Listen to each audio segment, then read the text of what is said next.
Oke, shalom kita semua. Shalom.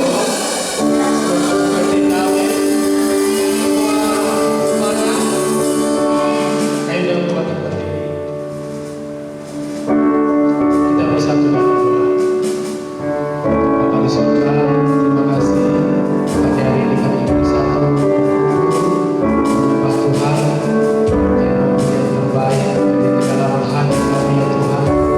Maafkanlah kami semua dan kiranya melayani di dalam hati-Mu ya Tuhan. Karena saya Engkau Allah yang besar, Allah yang mulia. Kau yang memberikan hati kami penuh dengan sukacita. Kau yang memberikan hati kami penuh dengan damai sejahtera. Setiap hari, setiap detik Tuhan selalu menolong kami. Sehingga hari ini Tuhan, kami akan bersyukur dan akan memuji menyanyikan nama-Mu. Tuhan disenangkan dengan pujian kami. Dalam nama Yesus, kita siap memuji Tuhan. Sama-sama katakan, Amin. Siapa yang percaya Tuhan kita besar? Haleluya. Kita akan pujian kita Tuhan Raja. Haleluya. Semua akan tepuk tangan.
Tuhan, shalom buat kita semua.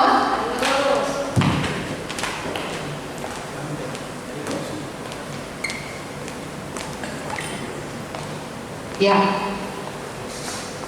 kita rindu mendengarkan firman Tuhan pada pagi hari ini. Ada tema firman Tuhan ibadah hidup pada pagi hari ini adalah taat sama dengan berkat, atau taat sama dengan mendatangkan, menghasilkan berkat. Ya, jadi kalau kalian belajar di sekolah ada tambah-tambah itu ada sama dengan, itu biasanya mengatakan hasil. Jadi kata taat itu akan menghasilkan berkat. Ya, taat adalah rahasia diberkati. Orang yang taat sama Tuhan, orang yang taat kepada Tuhan, maka Tuhan akan bertanggung jawab atas kehidupannya. Ya, Tuhan itu gak akan pernah menyesatkan, Tuhan itu gak akan pernah menjerumuskan orang yang taat kepadanya. Kita mau belajar hari ini dari kisah yang udah gak asing sama kalian. Mungkin kalian udah berulang-ulang kali mendengar cerita ini. Mari buka bersama-sama di dalam Kejadian pasal 22 ayat 6 sampai yang ke-14 ya. Mari buka bersama-sama. Mungkin ada di handphone kalian Alkitab, mungkin ada di Alkitab kalian. Kita buka Kejadian pasal 22 ayat 6 sampai ayatnya yang ke-14. Kita akan baca bergantian. Saya baca ayat 6, kalian anak-anak yuk baca ayat 7, demikian kita bergantian ya. Lalu Abraham mengambil kayu untuk korban bakaran itu dan memikulkannya ke atas bahu Ishak anaknya, sedang di tangannya dibawanya api dan pisau. Demikianlah keduanya berjalan bersama-sama. Ayat 7. Lalu berkatalah Ishak kepada Abraham ayahnya, "Bapa," sahut Abraham, "Iya anakku." Bertanyalah ia, "Di sini sudah ada api dan kayu, tetapi di manakah anak domba untuk korban bakaran itu?" Sahut Abraham, "Allah yang akan menyediakan anak domba untuk korban bakaran baginya anakku." Demikianlah keduanya berjalan bersama-sama. Sampailah mereka ke tempat yang dikatakan Allah kepadanya. Lalu Abraham mendirikan mezbah di situ. Disusunlah kayu, dikatnyalah Ishak anaknya itu, dan diletakkannya di mezbah itu di atas kayu api. Sesudah itu Abraham mengulurkan tangannya lalu mengambil pisau untuk menyembelih anaknya. Tetapi berserulah malaikat Tuhan dari langit kepadanya, "Abraham, sahutnya." Lalu ia berfirman, "Jangan bunuh anak itu dan jangan kau apa-apakan dia, sebab telah ketahui sekarang bahwa engkau takut akan Allah dan engkau tidak segan-segan untuk menyerahkan anakmu yang tunggal kepadaku." Ayat 13.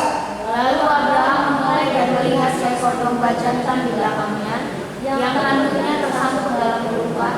Abraham mengambil domba itu lalu mengorbankannya sebagai korban bakaran sebagai. Dan Abraham menamai tempat itu Tuhan menyediakan. Sebab itu sampai sekarang dikatakan orang di atas gunung Tuhan akan disediakan. Nah, berkat Tuhan itu memang adalah anugerah. Itu adalah pemberian Tuhan.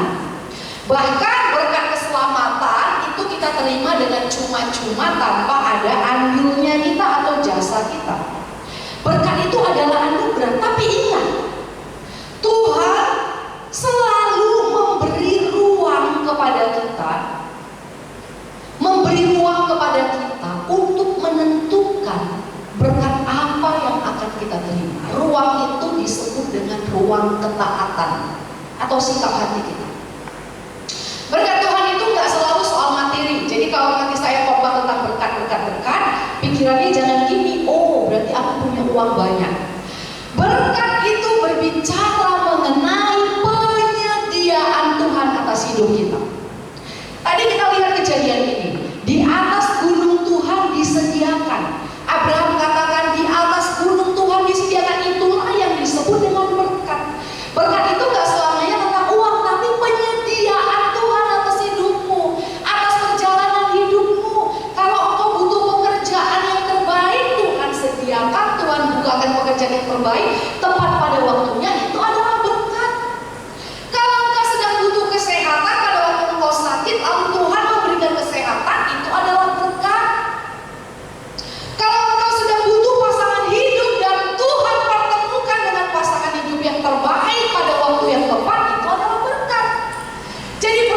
itu adalah berbicara tentang penyediaan Tuhan dalam seluruh sektor kehidupanmu. Amin. Sampai sini paham? Jadi berkat bukan selama itu tentang uang, tapi penyediaan Tuhan atas hidup kita. Jadi di sini kita akan lihat ada dua tokoh dalam cerita ini. Ya, yang pertama adalah Abraham, yang kedua adalah Ishak. Kita akan belajar dari kedua tokoh ini. Abraham waktu kejadian ini ditulis itu sudah berusia 100 tahun lebih. Katakan 100 tahun lebih. 100 tahun lebih. Opung Christian umurnya berapa? Ya disimpulkan 90-an kan? Itu opung mama atau opung Christian? Opung mama umurnya 90 tahun lebih. Sudah tua belum? Tua belum? Atau masih kayak Kak Agim? Udah tua kan? Nah ini Abraham umurnya 100 tahun. Sudah tua. Kemampuannya udah terbatas. Mungkin kalau dia jalan gak bisa lagi, terlalu kuat, terlalu semangat. Yang kedua ada Ishak. Ishak umurnya berapa, Bi? Nggak ditulis. Tetapi dari cerita Alkitab, Ishak ini bisa digambarkan seorang teenagers, remaja, sama seperti kalian. Kenapa? Karena dia sudah mampu memikul kayu api di bahunya. Kalau pada masa itu untuk membakar korban bakaran, kayunya itu nggak mungkin ranting-ranting kecil. Nanti dombanya nggak habis terbakar. Itu harus kayu bakar yang besar, lumayan berat. Dan dia sudah mampu memikulnya. Artinya Ishak itu bukan lagi anak bocil, tapi Ishak itu adalah anak yang sudah besar, beranjak dewasa, mungkin teenager seperti Christian. Anak yang sudah remaja adalah anak yang sudah punya keinginan bebas dalam hatinya. Kalau masih kecil seperti Sean, kalau bapaknya mau suruh pakai baju ini, dia nggak mau, papanya bisa paksa. Pakai, walaupun dia nangis-nangis dimasukkan ke kepala. Itu kalau bocil. Tapi kalau anak remaja, teenagers, itu sudah punya keinginan. Makanya kalian nggak bisa dipaksakan sama mama bapak kalian kan? Makanya kalian suka melawan kan sama orang tua kan? Karena sudah punya keinginan. Tapi dengar baik, Ishak di tengah dia hormonnya itu, pertumbuhan hormonnya itu membuat dia bisa melawan orang tuanya. Tapi nggak ada kita temukan di cerita ini dia melawan, dia tahu. Jadi kalau hari ini kalian dalam masa pertumbuhan, di dalam hidup kalian, dalam tubuh kalian itu hormon sedang berkembang, dan kadang-kadang hormon itu membuat kalian ingin berontak, ingin melawan, kalian harus bisa kendalikan. Kalian harus bisa tahan. Jangan ikuti hawa nafsu kemudaan kalian. Jangan ikuti hawa nafsu kesombongan kalian. Jangan ikuti dorongan hati kalian untuk memberontak kepada orang tua, berontak kepada pemimpin, berontak kepada atasan yang Tuhan taruh di atas kalian. Tapi belajar dari Ishak yang taat. Coba perhatikan. Kita akan lihat ayat ini satu demi satu ya. Coba kita tampilkan ayatnya yang ke-7.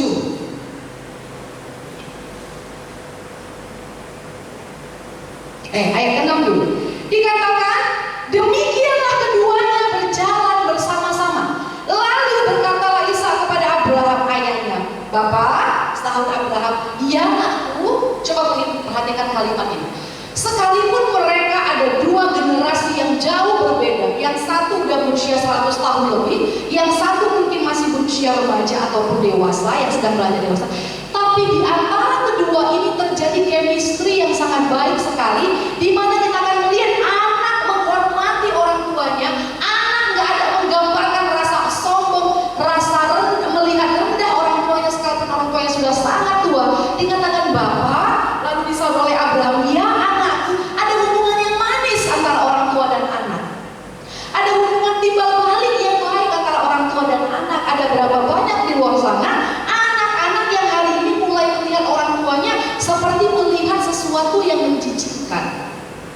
Mungkin merasa orang tuanya bodoh, bego, nggak keren, nggak ngikutin zaman.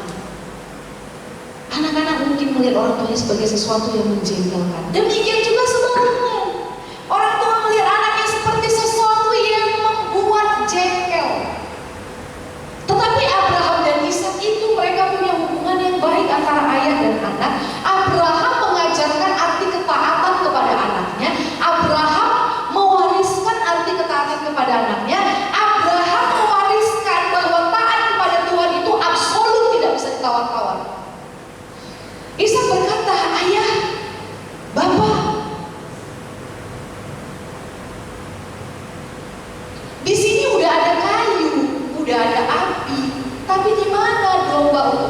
bakaran itu, sahut Abraham ayahnya, Allah akan menyediakan anak domba untuknya anak.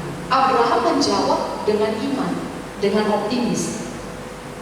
Abraham sebenarnya dalam pikirannya, dalam logikanya itu berpikir, bertanya-tanya, ini sebenarnya mana korban bakarannya?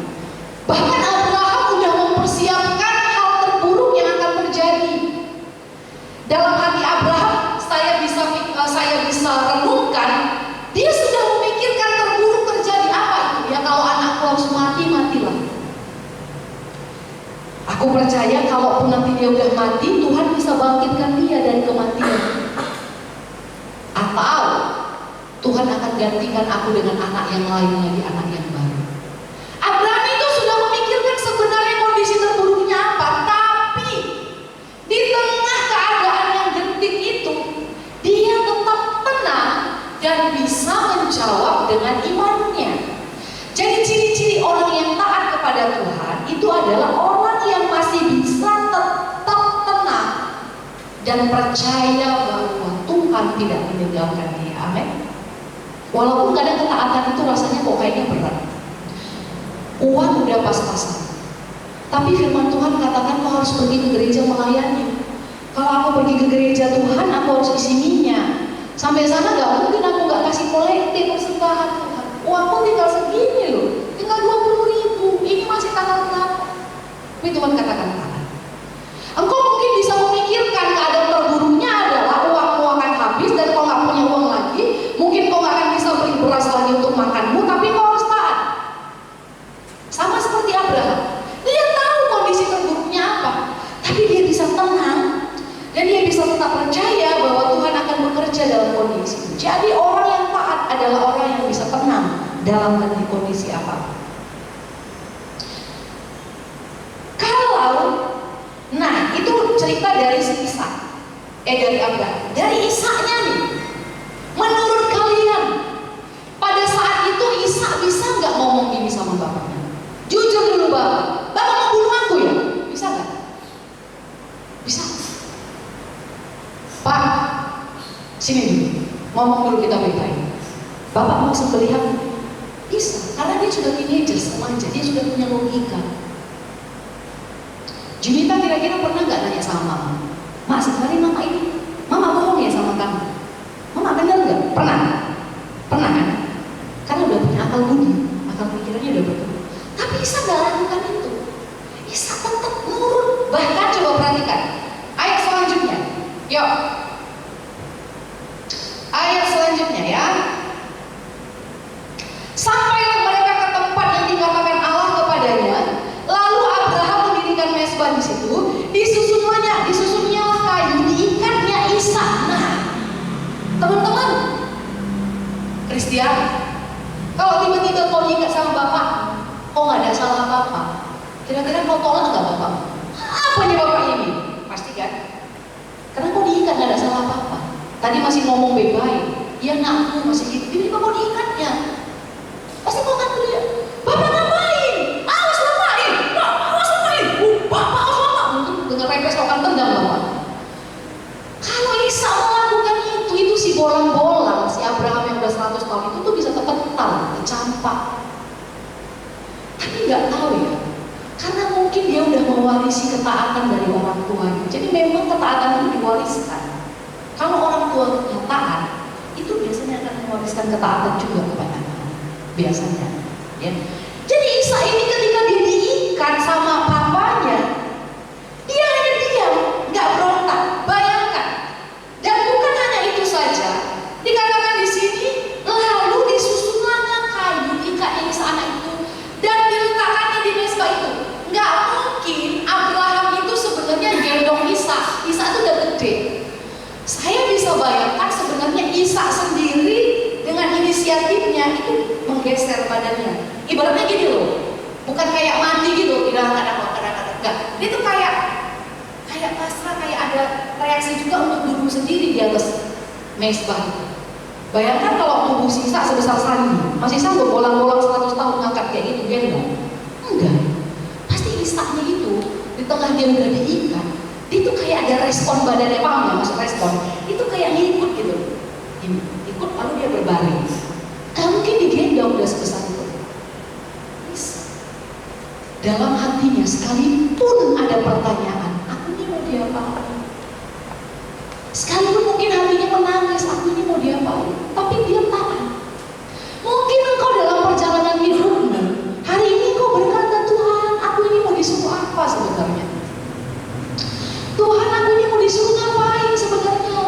Kenapa Tuhan aku harus di tengah-tengah kawan-kawanku harus enak-enakan? Kenapa aku harus dikasih jadwal pelayanan di gereja? Kenapa Tuhan di tengah anak-anak yang lain mereka itu harus bisa leha-leha loh di rumah? Kenapa aku harus latihan setiap hari Sabtu jam 7 malam? Aku udah capek loh pulang les. Ya kan kecap? Kenapa? Harusnya kan aku bisa nonton drakor. Capek loh aku dari pagi sekolah, les, di WA lagi sama koordinator latihan. Capek loh dari itu. Kecil kita tuh mungkin bertanya, kenapa? Tapi harus taat. Sama kayak Ishak dan dia gak berontak. Lanjut. Sesudah itu Abraham mengulurkan tangannya lalu mengambil pisau. Kalau Sandi di tengah-tengah kayak itu, bapakmu udah ponikatnya ada kayu, dia ambil pisau. Pasti Sandi dengan bahasa Korea, Pak, menunjukin gue. Pasti gitu kan? Kayu kami Pak, udah pakai Pak. Iya, kami Pak, mungkin kau akan berontak. Dalam ketaatan, kadang-kadang Tuhan itu buat kita itu bergumul sendiri dengan keputusan hati kita. Di situ tuh Ishak itu bergumul loh dengan keputusan hatinya. Dia memutuskan untuk lari, melepaskan ikatan itu atau tonjok bapaknya, atau dia taat. Ayo, keputusan hatimu saat ini sedang diarahkan Tuhan kemana nih hari ini? Kau bisa memutuskan untuk, udah deh, gak usah pelayanan lagi, capek. Udah deh, gak usah ikut-ikut Tuhan lagi, capek. Aku mau ikut anak-anak muda yang lain aja. Senang-senang aja, ikutin hawa nafsunya aja. Cara pacaran anak muda aja. Capek ngejomblo dalam Tuhan ini. Capek dipertanyakan, mana pacarmu? Aku mau ikut aja cara dunia. Ikut apa tuh namanya itu? Jodoh online, ya kan? Capek aku. Udah. Dalam hal ketaatan Tuhan kadang membuat engkau harus bergumul dengan keputusan hatimu sendiri. Engkau mau taat atau mau melawan? Dengar anak-anak remaja. Tuhan buat engkau akan memutuskan untuk taat sama orang tuamu atau mengikuti egomu. Paham sampai sini? Egomu akan suruh lawan mamaku itu, lawan. Itu egomu. Dan kau yang memutuskan kau akan melawan atau taat. Sampai sini paham? Paham? Ishak taat, dia menang atas keputusan hatinya. Lalu berserulah malaikat Tuhan. Nah ini pesan dari tema firman Tuhan yang berkata taat mendatangkan berkat. Apa kata firman Tuhan? Abraham. Sahutnya, ya Tuhan. Perhatikan, kalau kita berdoa, kita menangis, kita doa sama Tuhan, biasanya kita yang berseru kan?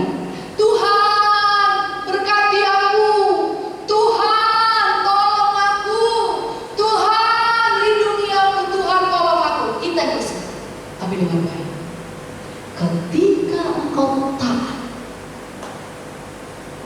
Tuhan yang akan berseru memanggil namamu. Sandi, sudah cukup. Agin, sudah cukup.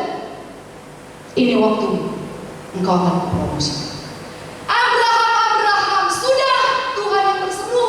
Ketika Abraham taat, bukan lagi Abraham yang berseru, Tuhan tolong selamatkan anakku. Tuhan tolong kasih kami jalan keluar. Enggak, dia taat lalu Tuhan yang berseru. Orang yang taat engkau gak perlu pusing mempromosikan dirimu. Engkau gak perlu pusing membuat engkau akan terlihat orang lain. Engkau akan mampu menarik perhatian orang lain karena Tuhan sendiri akan mengarahkan perhatiannya kepadamu dan mengangkat engkau. Amin. Perkenanan Tuhan, berkat Tuhan, promosi yang Tuhan berikan itu gak bisa dicontek, itu gak bisa di copy paste. Ya, Teresia gak bisa mengcopy perkenanan Tuhan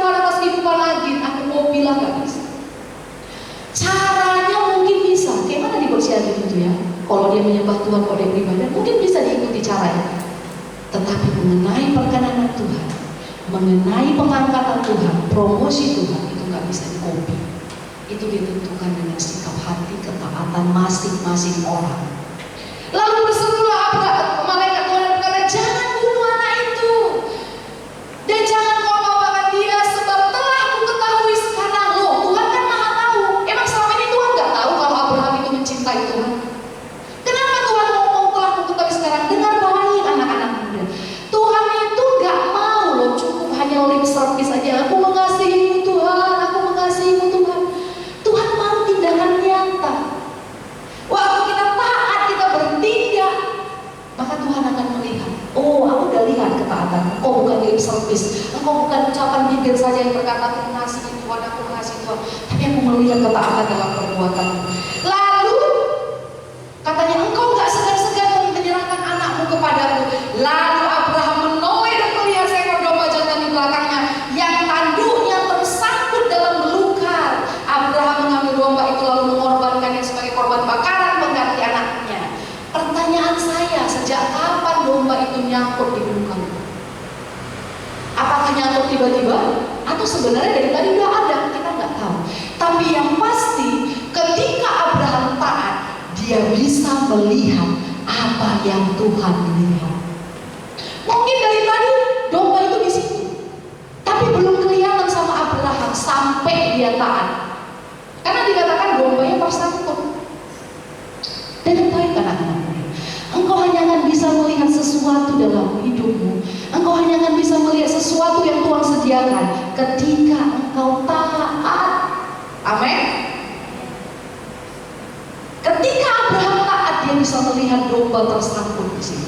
Engkau akan bisa melihat sesuatu yang hari ini belum kau lihat sampai engkau taat. Apa yang hari ini Tuhan suruh kau kerjakan, engkau pasti tahu dalam hati nuranimu masing-masing. Engkau pasti Tuhan tuntun untuk melakukan sesuatu dalam hidupmu. Mungkin engkau disuruh Tuhan untuk mengampuni orang yang menyakitimu. Mungkin engkau disuruh Tuhan untuk membangun mesbah dalam hidupmu. Mungkin engkau disuruh Tuhan untuk melepaskan hal-hal yang gak berkenan dalam dirimu.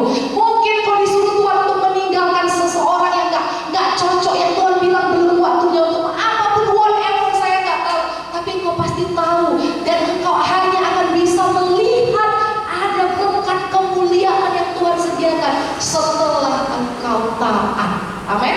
Taat apa Kak? Taat melakukan yang Tuhan suruh tadi dalam hatimu. Paham?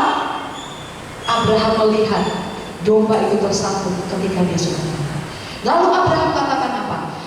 Abraham menamai tempat itu Tuhan menyediakan. Sebab itu sampai sekarang dikatakan orang, di atas gunung Tuhan akan disediakan. Saya ganti kalimatnya, di atas ketaatan akan tersedia kemuliaan dan berkat Tuhan. Amin. Mari kita bangkit berdiri, anak-anak muda yang dikasihi Tuhan. Engkau pasti tahu dalam hatimu apa yang hari ini Tuhan suruh kau kerjakan, apa yang hari ini Tuhan suruh kau lakukan. Kalau kau disuruh Tuhan untuk menghormati orang tuamu, taat kepada perintah Tuhan, supaya kau akan melihat berkat Tuhan, kemuliaan Tuhan. Terima kasih Tuhan. Kami mengucap syukur